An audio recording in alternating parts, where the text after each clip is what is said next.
Saúdo a todos com a graça e a paz de Jesus. As crianças vão deixar agora o nosso templo, vai ter o culto infantil com o pessoal nosso lá do Ministério Infantil, todo preparado para acolhê-las e para dar o devido momento especial na vida delas. E a você que nos acompanha aqui, você que está em seu lar enquanto assiste essa mensagem, convido a abrir a sua Bíblia no livro de Tiago. Tiago, lá no capítulo 4, do versículo 1 até o versículo 10, desse livro na Bíblia, que os nossos alunos do Exultes muito bem saberão, conhecido como espiritômetro da Bíblia. Tiago foi escrito não para evangelizar, mas para provar se alguém é salvo ou não. Tiago é um verdadeiro termômetro para calcular se alguém é salvo ou não. Em nossa série, Os Mandamentos da Graça de Deus, temos o privilégio de chegar ao 10º mandamento. Nós começamos essa série com uma introdução, depois caminhamos do primeiro, hoje fechando e terminamos uma espécie de um epílogo a respeito dos mandamentos, e assim poderemos entrar em um novo desafio falando a respeito das profecias do fim.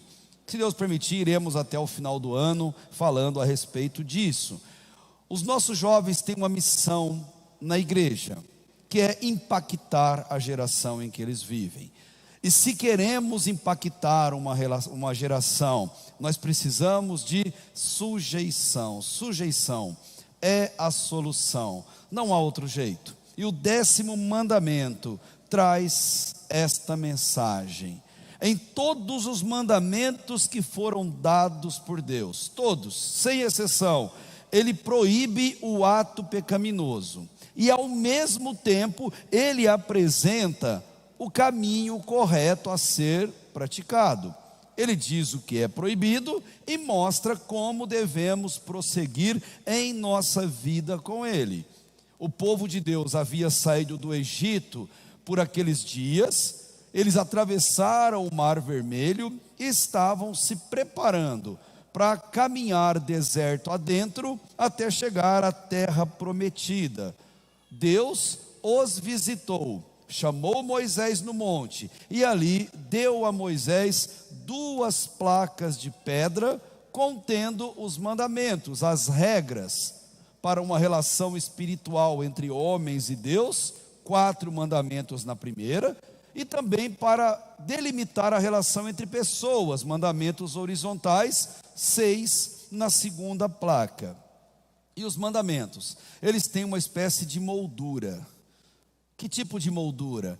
O principal de todos eles é o primeiro mandamento. É o alicerce dos mandamentos da vida cristã. Não terás outros deuses diante de mim. Porque se formos idólatras, anulamos todos os mandamentos e vivemos uma vida falsa.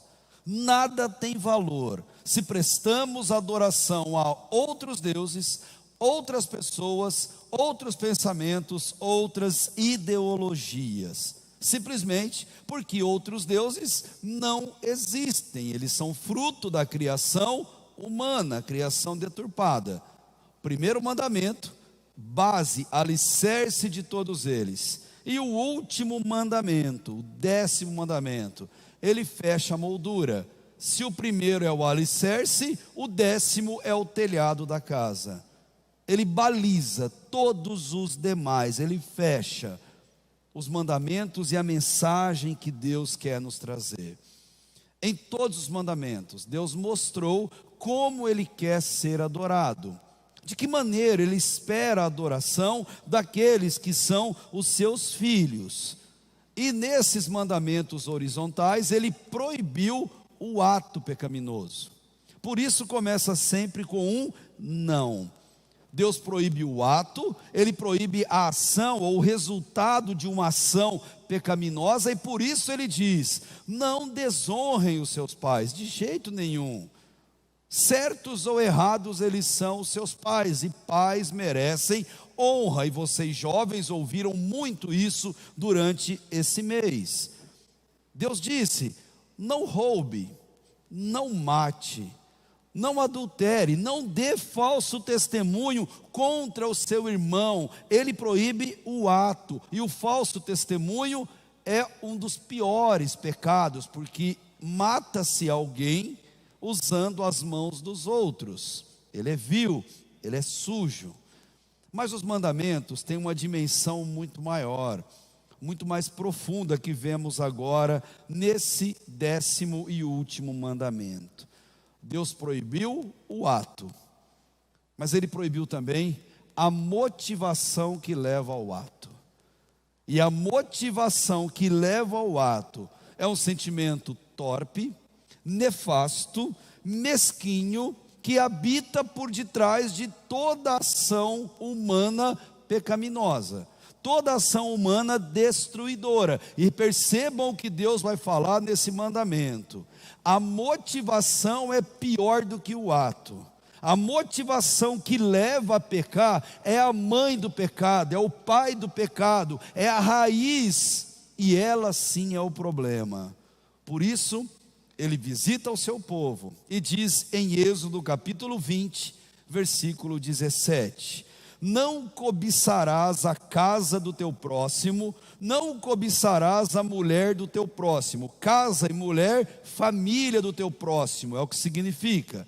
Nem o seu servo, nem a sua serva, nem o seu boi, nem o seu jumento. Aqui, aquilo que mantém a vida da pessoa economicamente falando. E termina: nem coisa alguma do teu próximo. Não podemos cobiçar. Cobiçar é um verbo hebraico, o taremad, que significa forte desejo íntimo por aquilo que não me pertence. Forte desejo íntimo por aquilo que é do outro, ou preferir o que é do outro ao que é meu. Nada mais é do que uma tremenda ingratidão, uma tremenda insatisfação com o que temos, com o que somos. Estamos sempre olhando por cima do muro e achando a grama do vizinho mais verde.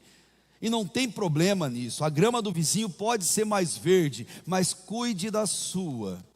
Admire a do outro, mas ame a sua, e faça com que a sua vida valha de acordo com a vontade de Deus. A cobiça que Deus proíbe no mandamento, ela não é o ato de cobiçar, ela é a intenção do coração que leva a cometer algum ato. A cobiça, o 10º mandamento, é a causa de todos os outros anteriores, ou seja, se evitarmos a cobiça, com certeza honraremos nosso pai e nossa mãe. Não desejaremos o patrimônio deles, não esperaremos e desejaremos a morte deles para termos a herança que eles deixaram. Não brigaremos entre irmãos para saber qual vai ser a divisão, o que cada um fica, o que cada um deixa de ficar. Se não tivermos cobiça, honraremos nosso pai e nossa mãe. Se não tivermos a cobiça no nosso coração, nós não assassinaremos as pessoas por atos e por palavras.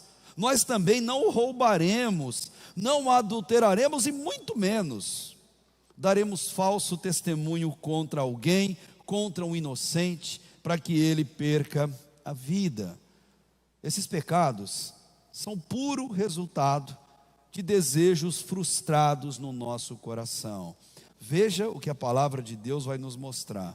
Se tão somente combatermos a cobiça, honra, patrimônio e vida serão poupadas, e glória a Deus por isso. É o desejo de Deus. A cobiça, ela mata. A cobiça, ela destrói, cria inimizades, divide famílias, adoece emocionalmente tanto o autor como as vítimas desse ato vil. E Deus nos criou e sabe como o nosso coração funciona. Deus conhece cada um de nós na intimidade. É o que a palavra de Deus diz no Salmo 103. Deus conhece a nossa natureza e sabe que nós somos pó, nada mais do que pó. Jesus, ele já deu esse alerta lá em Mateus capítulo 15, do versículo 18 ao 20, quando ele diz: as coisas que saem da boca, elas vêm do coração. Tipo, a boca fala o que o coração está cheio, e são essas que tornam uma pessoa impura, porque é do coração que procedem os maus intentos, homicídios, adultérios, imoralidades, roubos, falsos testemunhos, calúnias, blasfêmias. Essas coisas corrompem o indivíduo, e a raiz disso tudo tem nome: cobiça, e sobrenome: inveja. Dois sentimentos que Deus, conhecendo o ser humano, Ele coloca no 10º e último mandamento, o mandamento que serve de telhado para todos os outros. E Tiago, ele vai falar sobre isso, porque Tiago é um termômetro da fé. Em Tiago, nós olhamos e, como um espelho, nós vemos se somos ou não salvos, se somos ou não cristãos, se vivemos ou não uma vida que agrada a Deus. Nós somos chamados para impactar essa geração, e existe um jeito: viver uma vida de sujeição a Deus, uma sujeição a pessoas, há alegria na sujeição, há alegria na submissão, porque verdade seja dita, quem não se submete a homens, não se submete a Deus. Quem não se submete a instituições, não se submete a Deus, porque o relacionamento que Deus deseja de nós, Ele nos prepara nesse mundo, na sociedade onde nós habitamos. Nós vamos entrar no texto, mas antes uma lembrança: não existe meio termo para que a gente alcance a justiça de Deus, e Tiago quer explicar isso. Para a gente alcançar a justiça de Deus, sermos abençoados por Deus, só existe um jeito, e esse jeito se chama submissão. E queridos, nós não queremos ser submissos a nada nem ninguém, vai contra a nossa natureza. Portanto, é uma luta que a palavra de Deus propõe para que travemos todos os dias. Submissão significa: não importa o que eu quero, não importa o que eu acho, não importa se eu sou bom nisso ou se eu sou bom naquilo, porque diante de Deus, Deus não precisa de nós. Mas servir a Deus é um tremendo privilégio, é um baita privilégio que o Senhor nos concede. E como é maravilhoso viver essa certeza e viver essa expectativa. Mas como, de acordo com o texto bíblico, nós podemos ser submissos, combater a cobiça, esse sentimento que é proibido por Deus lá nos mandamentos?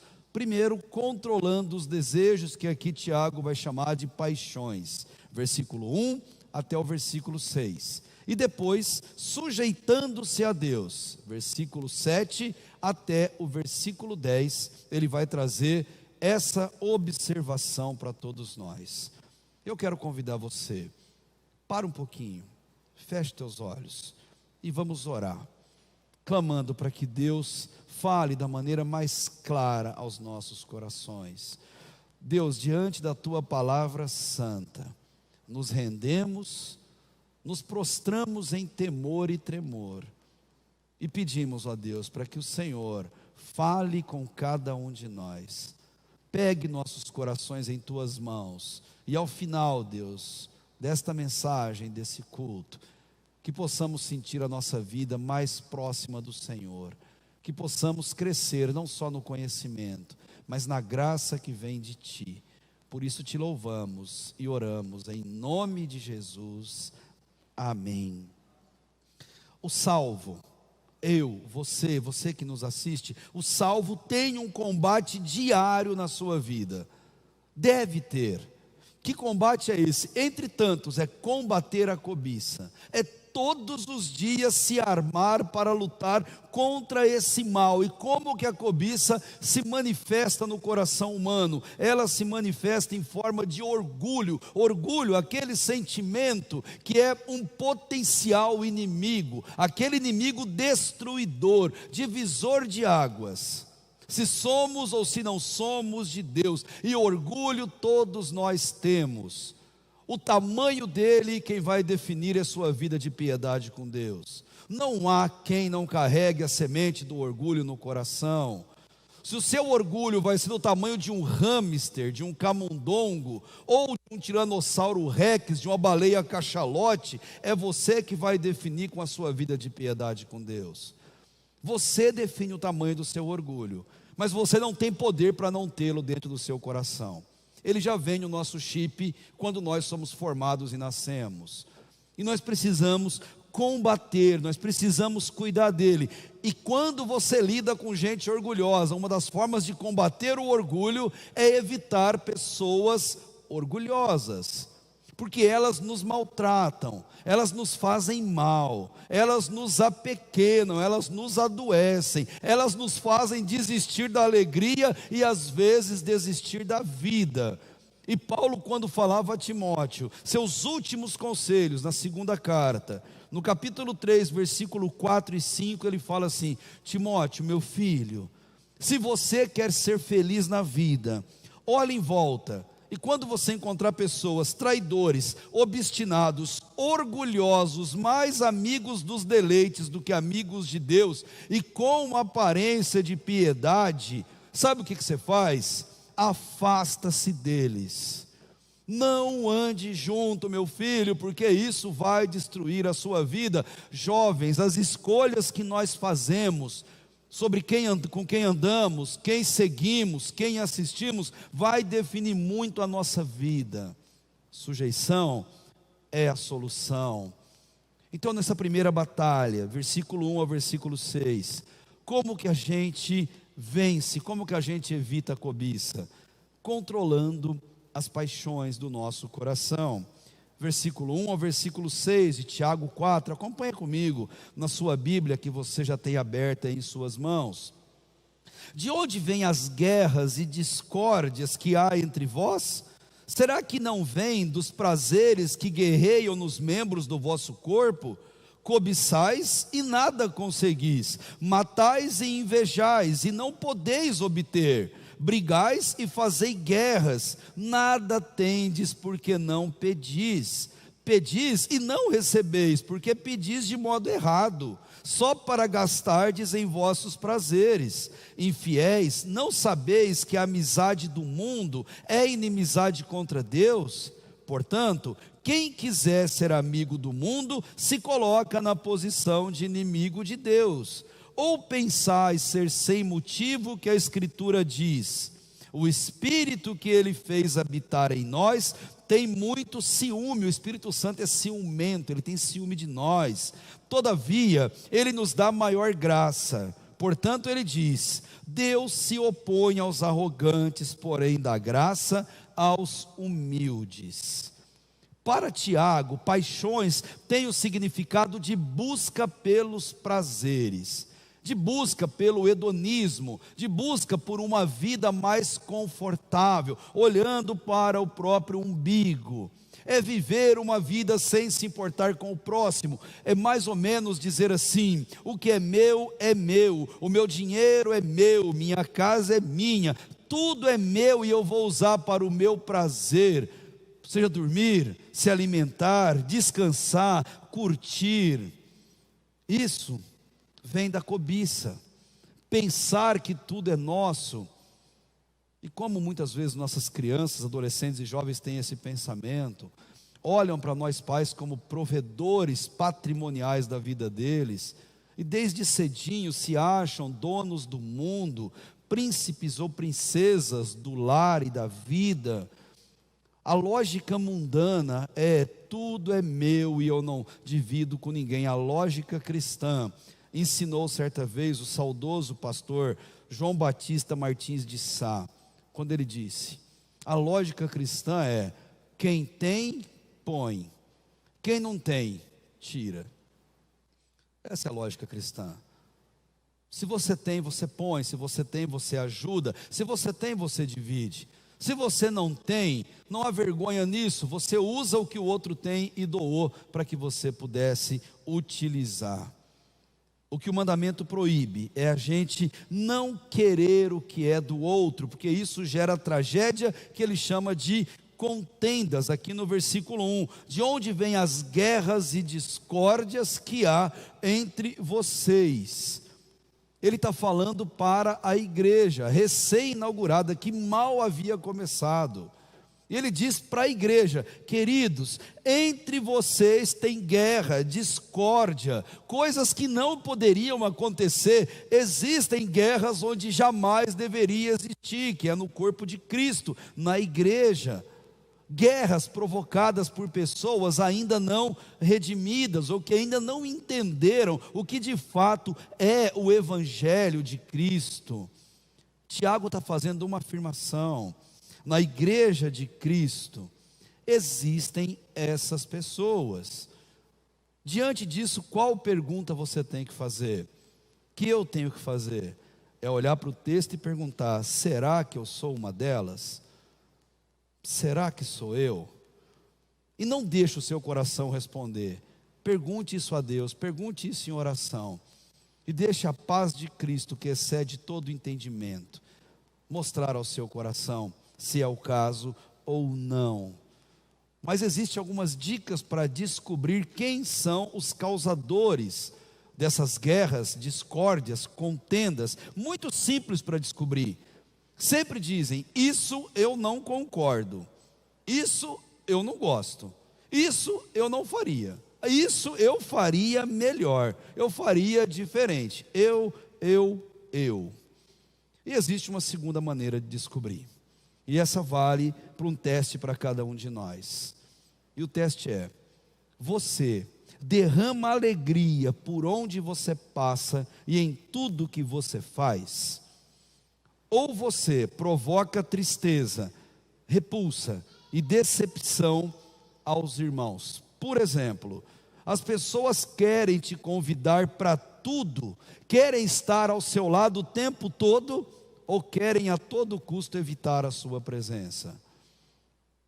É uma pergunta que você deve responder ao seu coração. Eu vou um pouco mais além. Você é um cristão que leva alegria aonde vai, ou que leva alegria quando se vai? Quem é você na lógica do reino de Deus? Alegria contagia, alegria afeta a vida das pessoas, e sujeição é a solução. Essa contenda é característica do mundo lá fora, dos incrédulos, e nós não podemos trazê-la para o arraial de Deus. Para Tiago, não é culpa do diabo, não é culpa do inimigo. Versículo 14 do capítulo 1, ele fala algo bem interessante. De onde vem esse sentimento de contenda? Ele vai dizer: mas cada um é tentado quando atraído e seduzido por seu próprio desejo, por aquilo que já está dentro do seu próprio coração. E mais, sentimentos ruins provocam cobiça e inveja, aquilo que é proibido no 10º mandamento, versículo 2 e o versículo 3: cobiçais e nada conseguis, matais e invejais e não podeis obter, brigais e fazei guerras, nada tendes porque não pedem, e quando pedem, não recebem, porque pedem de maneira errada, só para gastar com os vossos prazeres. O que é a tal da cobiça que Deus condena no mandamento? Cobiça é o desejo de ter o que o outro tem, é diferente da inveja. É querer ter o que o outro tem, e cria-se uma lógica irracional: se é do outro, não é meu. Se é para o outro, não é para mim. Se não é meu, eu não preciso. Se Deus não me deu, porque não vai ser bênção para mim, é bênção para o outro. A cobiça é desejar o que o outro tem. E mais, Deus não proíbe que seus filhos desejem uma condição melhor de vida, que recebam o melhor salário, que tenham o melhor emprego, que tenham sim uma melhor casa, que tenham uma melhor alimentação. O que Deus proíbe é que eu queira o que o outro tem. Deus proíbe que eu deseje a casa do outro, não ter uma casa boa como o outro tem. Até aí tudo bem, ele não quer que eu deseje o que o outro tem. Achar que o outro, que a vida dele é melhor, casa e mulher, ter relação com a família. E quando ele diz para a gente não desejar, ele está dizendo: a família é tão sagrada, tão importante, que é o bem mais precioso que um ser humano tem na vida. E eu não posso desejar o bem mais precioso do outro, de jeito nenhum. Por mais que ela pareça melhor do que a minha, por mais que ela seja melhor do que a minha, ela é do outro, ela não é minha. E a ordem de Deus é: cuide da sua. Não podemos cobiçar o patrimônio alheio, querer ter o que a outra pessoa tem. Na sequência, ele vai mostrar que a gente não pode cobiçar o servo, a serva, o boi, o jumento, aquilo que tem a ver com o sustento financeiro de uma pessoa que trabalhou para conquistar aquilo que ela tem. Não posso desejar aquilo que alguém produziu com as suas próprias mãos, com o suor do seu rosto. Isso é cobiça. E a inveja, sentimento tão repugnante quanto esse, é o desejo de que o outro não tenha o que ele tem. Eu não quero ter o que o outro tem, eu só não quero que ele tenha. Por quê? Critério próprio. Já que eu não tenho, ninguém pode ter. Não é justo que a pessoa tenha isso, ou por que fulano tem e eu não? Por que fulano tem um dom que eu não tenho? Tem uma família que eu não tenho, uma saúde que eu não tenho, tem um patrimônio que eu não tenho, e eu trabalho tanto, eu me dedico tanto, eu não tenho. Isso é inveja. E quando Deus proíbe, Ele diz que essas duas paixões, elas são destruidoras. Vocês querem impactar uma geração? Fujam de um ou de outro sentimento. Ambos são nocivos. Gente, eles habitam o nosso coração. Por isso que Deus colocou no mandamento, senão Deus não daria esse mandamento para a gente. Ele quer que a gente lute, porque o versículo 3 mostra de maneira muito clara: Deus não ouve um coração invejoso e cobiçoso. Versículo 3: você pede e não recebe. Pode pedir, pode passar a vida pedindo, você não vai receber, porque o seu coração, a sua intenção, ela não está adequada com o propósito de Deus. E por conta disso, Deus não nos ouve. Você quer reconhecer um cobiçoso e um invejoso? Ele tem o dom triste de fazer bullying com o outro no intuito de machucá-lo, de menosprezá-lo, de diminuí-lo.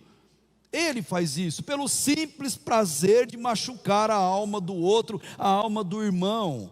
Ele olha para aquele que ele tem objeto do desejo e ele vai questionar o peso, a cor da pele, a estatura, a idade, o estilo do cabelo, a aparência, a posição social, e de alguma maneira ele vai fazer algum comentário para rebaixar aquela pessoa, para estragar o dia daquela pessoa, a semana ou talvez a vida dela. E Deus detesta isso. Isso é repugnante diante de Deus. E Deus não ouve uma oração de alguém assim. Ele não ouve ou não responde uma oração egocêntrica, interessada somente nos nossos desejos. Queridos, jovens, os seus pais podem fazer isso, mas Deus nunca vai mimar você. Deus, Ele não nos mima. Ele não dá para a gente tudo aquilo que a gente deseja, se aquilo é para satisfazer os nossos próprios interesses. A oração que Deus não ouve é aquela oração quando a gente não pede bênção para os outros. Quando a gente não pede: Deus abençoe aquela pessoa próspera com mais prosperidade, abençoe aquele irmão que tem o dom com mais dom ainda, com mais capacidade. Quando você olha para o teu lado e você vê um irmão que te abençoou por um comentário, por algo que fez, por algo que cantou, eu não sei, mas se ele te abençoou, essa é uma oração que agrada a Deus. Deus, capacita mais aquele irmão para ele me abençoar mais e abençoar outras pessoas. Essa é a oração que agrada ao coração de Deus. É a oração que é preocupada com o reino de Deus. Pedir errado gera agitação, insatisfação e, com certeza, muita confusão. Por que devemos lutar contra isso? O profeta Miqueias, inspirado por Deus, ele disse: por que não podemos ser cobiçosos e invejosos? Eu sei que é duro, mas ele disse, Miqueias capítulo 2, versículo 1 ao versículo 3.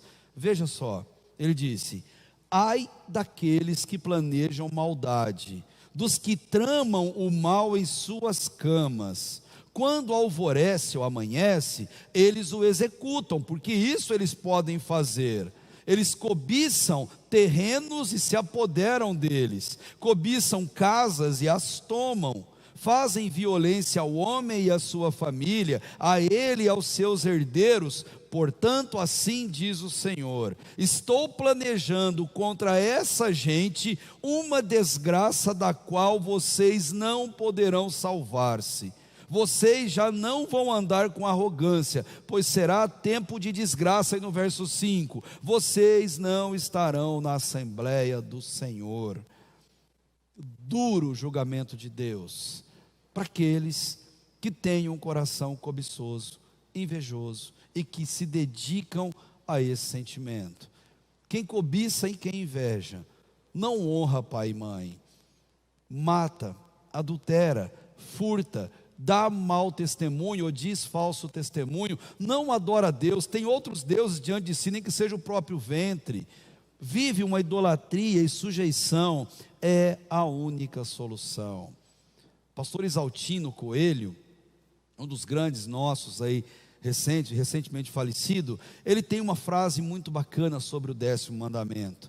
Ele diz assim, é uma séria advertência escorada no restante da Bíblia e com apoio na experiência humana. Qual é a experiência? Não se pode viver em função de bens, não se pode pôr neles a paixão. Salmo 62, versículo 10. Se as vossas riquezas aumentarem, glorifique a Deus, não coloque nelas o seu coração. Não faz essa besteira.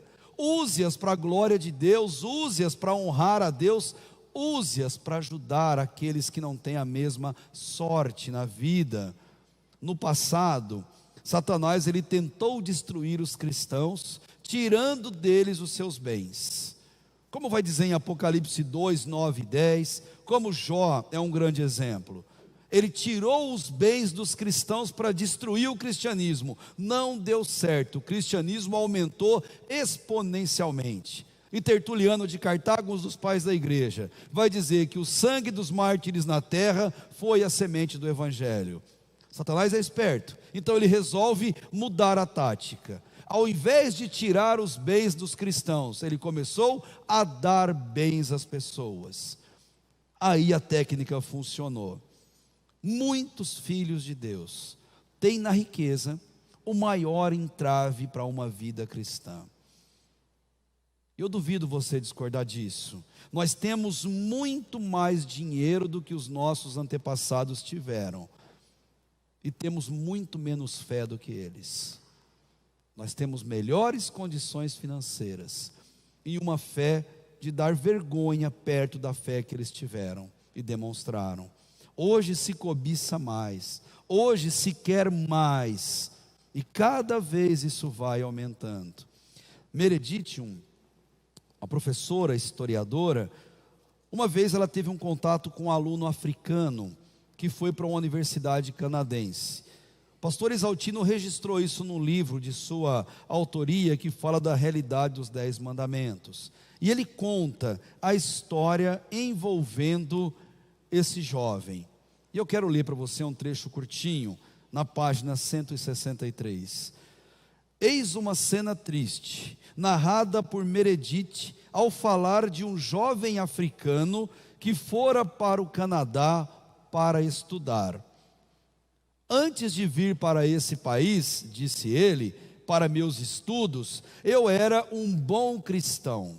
Meu sonho era me tornar um médico missionário, porém hoje eu sou ateu.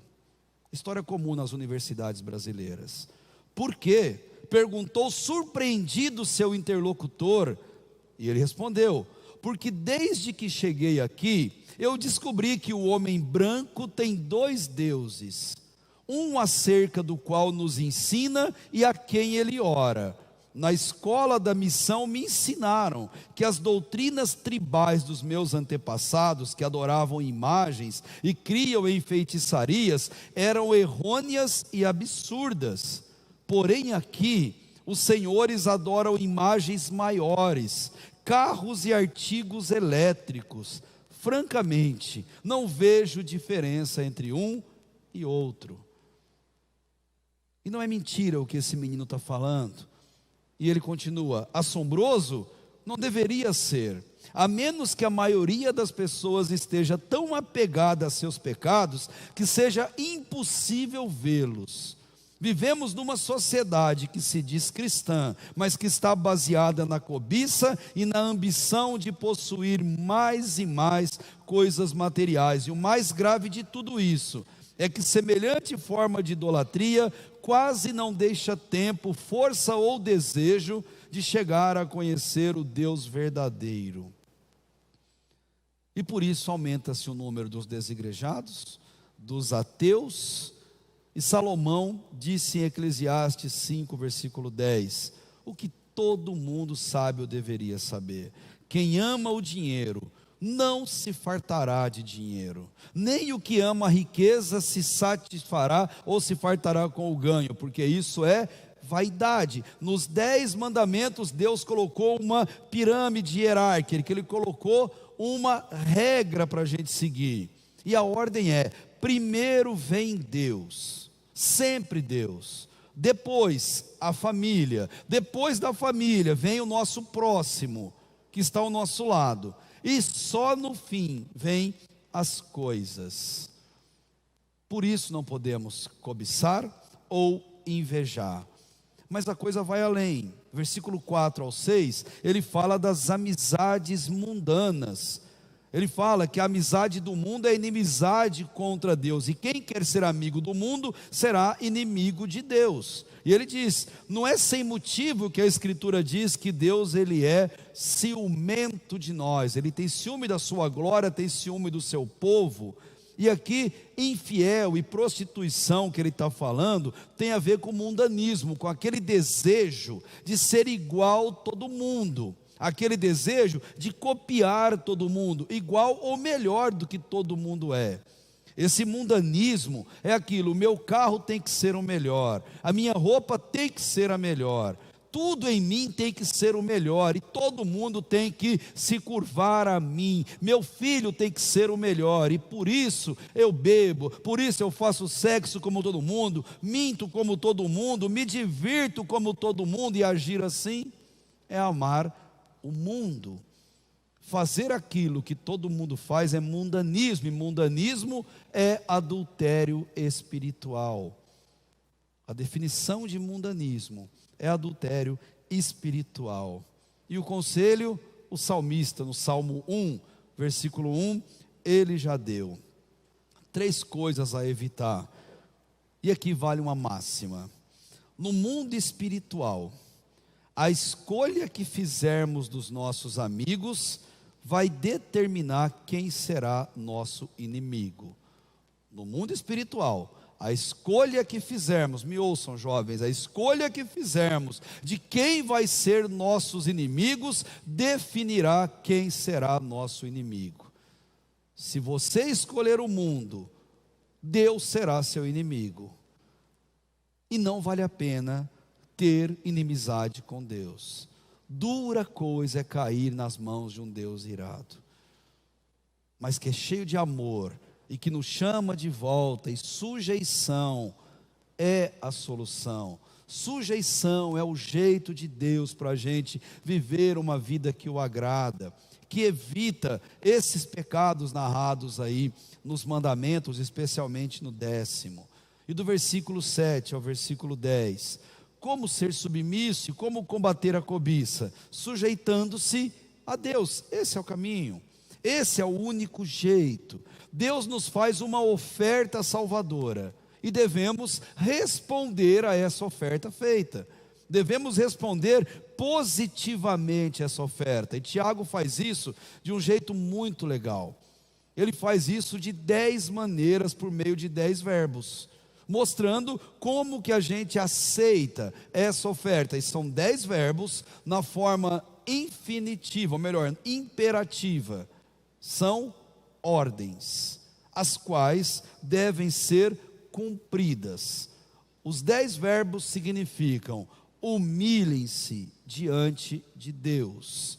E a partir do versículo 7, ele vai mostrar: sujeitai-vos a Deus, mas resisti ao diabo, e consequentemente ele fugirá de vós. Ele começa com o verbo sujeitar e diz: sujeite-se a Deus. É uma palavra militar, que significa alinhar-se debaixo da ordem de alguém. Jesus era submisso aos seus pais, e lá em Lucas 2 você vê claramente ele dizer isso. Devemos ser submissos às autoridades quando não conflitam com a palavra de Deus. Devemos sim. Sujeitar-se é humilhar-se, é entender e aceitar a bondosa mão de Deus. Segundo verbo, resistir. Resistir ao diabo. O diabo só atua onde há lealdade para com ele. Ele só habita, ele só vai atuar. O campo dele é onde tem atuação ou lealdade para ele. E a forma de resistir a ele é sujeitar a Deus. Viver uma vida sujeita a Deus. Transferir a nossa lealdade a Deus, tirando das mãos dele. Porque ele é um derrotado. Colossenses capítulo 2, versículo 15 mostra: ele é derrotado desde sempre. Na cruz, Jesus triunfou sobre ele. Servir a Deus é simplesmente não se importar com ele, com o diabo, porque ele, por conta própria, foge de um servo verdadeiro do Senhor.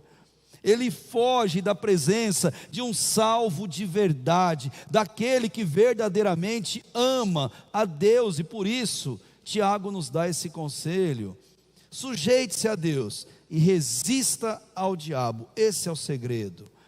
Conta-se uma ilustração muito interessante que eu li certa vez, que falava assim: um cristão jovem costumava pecar sempre nas mesmas áreas da vida. E um belo dia, ele se ajoelha e está pedindo perdão a Deus, e na oração dele pública, ele está dizendo que o diabo o havia tentado e por isso ele havia caído. E o diabo que estava por ali ouviu aquela oração e veio rapidinho, e interrompeu a oração do jovem e falou: seu mentiroso, eu nem estava olhando para você. Ou mais ou menos assim: segure o seu BO, não é culpa minha, não tem nada a ver comigo. Você peca porque você tem a concupiscência, o pecado dentro do seu próprio coração. Nosso problema é o nosso coração. Você sabe o que te faz pecar. Você sabe seu ponto fraco, seu ponto forte. Um ou outro nos leva ao pecado. E a dica é: resista. Crie cercas, crie mecanismos para que você não caia. E ele emenda o terceiro verbo: chegai-vos. Chegai-vos crie uma relação íntima com Deus todo dia. Esse é o maior desafio de todo cristão. Vida piedosa com Deus. É o meu, é o do nosso pastor Rubem, é o seu, é de todos nós. Imagine de um jovem. Lute contra isso. Faça seu tempo devocional todos os dias. Leia a Bíblia, leia boa literatura cristã, leia salmos e ore a Deus nos salmos. Ore, fale com Deus. Deus quer se achegar a nós, basta que a gente se achegue a Ele. Basta que a gente dê o primeiro passo, o primeiro indício de que queremos a presença dEle. Acorde e fale bom dia para Deus. Olhe para a palavra dele e fala: Deus, o que o Senhor quer falar para mim hoje? Eu estou pronto para te ouvir. E fala com ele os anseios do seu coração. Sujeição é a solução. Aquilo que precisamos abandonar, como Agostinho nos ensinou, abandone. Não dá para abandonar com dor aquilo que a gente possui com prazer, é impossível. Vai doer, tem que doer. Crescer dói, mas é necessário na nossa vida com Deus. E ele emenda, purificai. Você vai ver que ele vai usar esse verbo também, quando ele está ensinando, aqui a partir do versículo 8, achegai-vos a Deus, ele se achegará a vós. Pecadores, limpai as mãos, e vós que sois vacilantes, purificai o seu coração. Purificar é sempre que você vier a Deus, venha limpo. Não importa se você caiu na lama, passe antes no lava-jato de Deus, passe antes na VAP de Deus, deixe o Espírito Santo lavar a lama sobre você, purifique-se diante dEle. Esse é o nosso papel, e Deus quer fazer isso o tempo todo, e sabe como? Reconhecendo e pedindo perdão dos nossos pecados. Toda oração tem que ter perdão. Cristo ensinou no sermão do monte, lá em Mateus capítulo 6, na oração do Pai Nosso. Ele continua, ele fala para a gente limpar o coração, limpar os sentimentos, pensamentos e desejos que são pecaminosos. Deus perdoa, me limpa disso, Pai. Eu pensei, eu desejei, tira isso de mim. E a partir do versículo 9, ele vai dizer, afligi-vos, ou sinta-se o que realmente você é. Coloque-se no seu lugar, e sabe o que você é? Pobre e miserável pecador. Isso é se afligir. Isso é reconhecer que não merecemos nada além da perdição, mas Deus é gracioso, e tudo que nos dá por graça. Entristecei-vos, lamentai. Olha o próximo verbo, lamentar, é a resposta interior de um coração arrependido. Lamentar é o coração que se arrepende, ele chora. Não tem arrependimento sem choro, não tem arrependimento sem vergonha, não tem arrependimento sem dor no coração e sem se sentir o pior ser humano na face da terra. Pedro se sentiu assim, Paulo se sentiu assim, Moisés e tantos outros na Bíblia, todos eles. E quando a gente se arrepende, a gente lamenta, e lamentar envolve choro. Gente, o Salmo 51, versículo 17, diz que um coração assim Deus não rejeita. Não importa o tamanho do teu pecado, não importa o tamanho da tua queda, importa o tamanho do teu arrependimento, importa o tamanho da sua humilhação, importa o como você se achegou para Deus, e Deus não rejeita um coração contrito, um coração arrependido, um coração sincero. A consequência de lamentar é chorar. Lamentai e chorai, para que o vosso riso se transforme em lamento e a vossa alegria em tristeza. Chorar é a manifestação exterior de uma tristeza por causa do pecado. Nós precisamos chorar mais, e chorar por nós mesmos, chorar pelos nossos pecados. Me lembro daquelas mulheres que choravam enquanto Jesus caminhava para a crucificação no Gólgota, e ele para e fala: mulheres, não chora por mim não, chore por vocês mesmos, pelos seus filhos, pelos seus pecados. Nós precisamos chorar mais. E a pergunta: você tem chorado? Qual a última vez que você soluçou diante do altar da graça de Deus? Qual a última vez que você soluçou copiosamente nos pés de Cristo, como fez aquela mulher prostrada, que enxugava as lágrimas com o cabelo? Nós precisamos chorar mais, e Tiago nos diz isso. Os mandamentos são mandamentos da graça, são mandamentos para nos ensinar a se aproximar de Deus, a andar com Deus, do jeito que agrada ao coração de Deus, e não o que a gente acha que tem que ser. E por fim, versículo 10, humilhai-vos diante do Senhor. E olha a consequência disso: humilhe-se diante de Deus, e com certeza absoluta Ele vos exaltará. A consequência de um coração humilde é a exaltação. Humildade, esse último verbo, ele é o resumo dos outros 10 anteriores. Significa rebaixar-se na presença santa de Deus. reconhecer que nós não estamos diante de qualquer um, estamos diante do Criador do céu e da terra, do dono do universo, que nos ama tanto, que se rebaixa a caminhar do nosso lado e morrer na cruz por cada um de nós. Existe um cristão verdadeiro, e esse cristão será exaltado, e exaltação não é ganhar uma posição perante as pessoas, não é lotar a sua rede social de curtidas, bombar em número de inscritos e ganhar monetizado dinheiro por rede social. Ser exaltado por Deus, jovens queridos, significa receber a coroa da vida reservada pelo justo juiz na eternidade no céu. Humilhe-se diante de Deus, e nós seremos exaltados por Deus, não pelas pessoas. Só existe um jeito para isso: sujeição é a solução. Olhando para o 10º mandamento e olhando para essa carta de Tiago, a conclusão são perguntas óbvias. Como anda a sua fé em Cristo? Colocada a nossa fé no termômetro de Cristo, como anda a nossa fé? A nossa fé tem nos feito alegres e buscar a Deus, lendo, orando, enchendo o coração de Deus?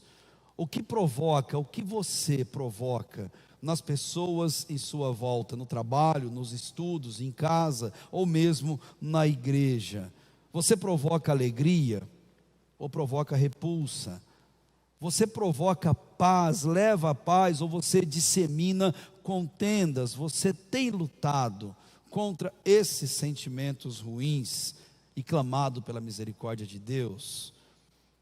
Hoje, no encerramento desses 10 mandamentos, eu convido você a fazer uma análise, uma autoanálise sincera, à luz dos conselhos aqui ministrados por Tiago, e olhando para os mandamentos da graça de Deus. Se for o caso, quebre ou diminua o seu orgulho, e volte ao primeiro amor, e volte aos pés da cruz, volte a uma vida de rendição diante de Deus. Há quanto tempo você não se humilha diante de alguém ou diante da poderosa mão de Deus? O meu convite é para que hoje você alcance a misericórdia e a graça de Deus, que nós alcancemos, e só tem um jeito para isso: sujeição é a solução. Então eu convido você a fechar seus olhos e a orar, a falarmos com Deus. Olhe somente para o seu interior agora, não para o lado ou para as pessoas. Faça essa autoanálise proposta pela palavra de Deus. Coloque o seu coração no microscópio da graça. Coloque seu coração diante dos olhos daquele que sonda mentes e corações, Espírito Santo de Deus, que conhece a nossa vida. E não tenha vergonha de pedir perdão. Tenha vergonha do pecado que tem habitado o seu coração. É o que eu quero te convidar a fazer agora. Aí no seu lugar, só você e Deus, eu te desafio a, em oração, apresentar a Deus como anda a sua vida espiritual. Se você não tem orado o suficiente, peça perdão a Deus em oração e manifeste o desejo de orar mais. Se você não tem lido a palavra de Deus durante a semana, não tem prazer em pegar a Bíblia na mão, peça perdão a Deus e ore para Ele te ajudar nesse processo de ler e de amar a palavra de Deus. Se tem um sentimento seu para com alguma pessoa que tem te incomodado, entrega diante de Deus, coloca aos pés da cruz. Se é parte sua, peça perdão.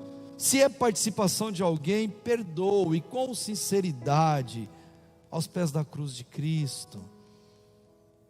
Faça isso e limpe o seu coração, fortaleça a sua vida espiritual. Deus, é o desejo, Pai, do nosso coração.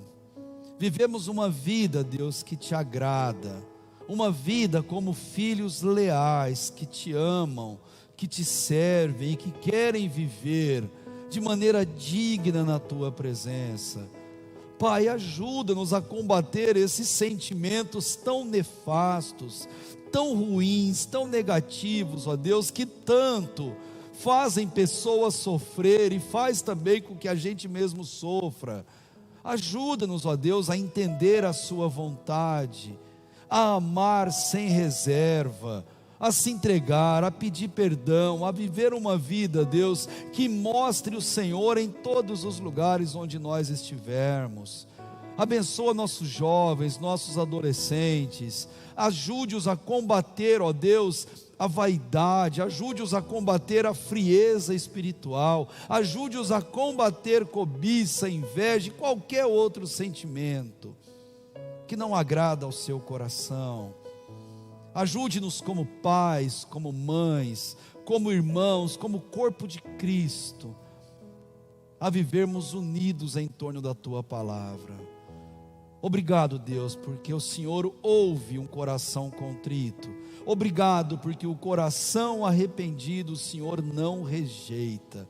Que privilégio temos na vida, Pai. E por isso te louvamos, por isso te agradecemos. No nome santo e eterno de Jesus. Amém.